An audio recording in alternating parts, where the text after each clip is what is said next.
This week, I had a rare kind of interview. It wasn't the setting, though that too was refreshingly understated. It wasn't the subject, though few people carry the title President of a country. It was the man himself, President Alexander Stubb of Finland, who introduced himself to me simply as Alex. No airs, no elaborate choreography, just a handshake and a smile. Now, I've done this for a long time, and I've interviewed hundreds, perhaps thousands of people over the years. Presidents, prime ministers, billionaires, generals, and I have seen it all. Power in full display.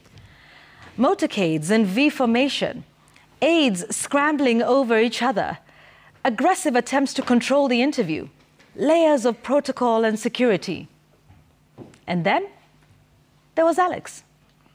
No motorcade, no crowd of handlers, just a man walking into the room like he had nothing to prove.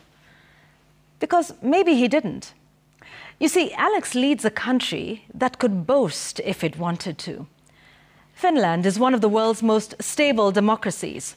It consistently ranks among the top in education. Its economy is small, but mighty efficient, innovative, and deeply trusted. The country tops charts on governance, transparency, and well-being. If ever there was a nation with the credentials to flex, Finland would be it. But it doesn't. And neither does its president. Which got me thinking, what does it mean to be powerful without being loud? In a world where so many people equate strength with spectacle, here was a reminder that humility is not weakness. In fact, it might be one of the purest expressions of strength.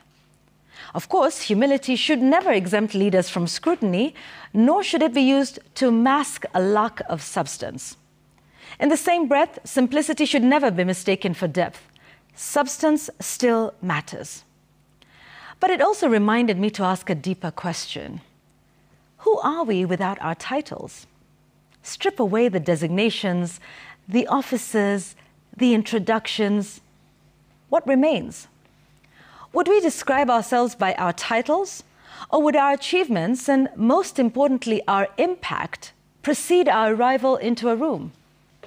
Over the years, I've come to realize that the people who leave the strongest impression are rarely the ones who flaunt their titles the most. They're rarely the strongman types who make sure to stamp their presence, intimidate everyone in the room, control rather than influence the narrative. The ones who beat their chests, sometimes even literally. The ones who allow their team and hangers-on to intimidate and harass everyone around them. The ones who insist on the use of several prefixes before their name, prefixes so large in number that make the reading out of their name an exhausting effort on the tongue. Perhaps the ones that leave the strongest impression are the ones who carry what they have with lightness, who let their character and not their position speak for them. So this week, I'm reflecting on that kind of quiet power, the kind that doesn't shout, the kind that walks into a room and says, "Hi, I'm Alex," and somehow leaves you knowing you've just met both a president and a person. That's my take.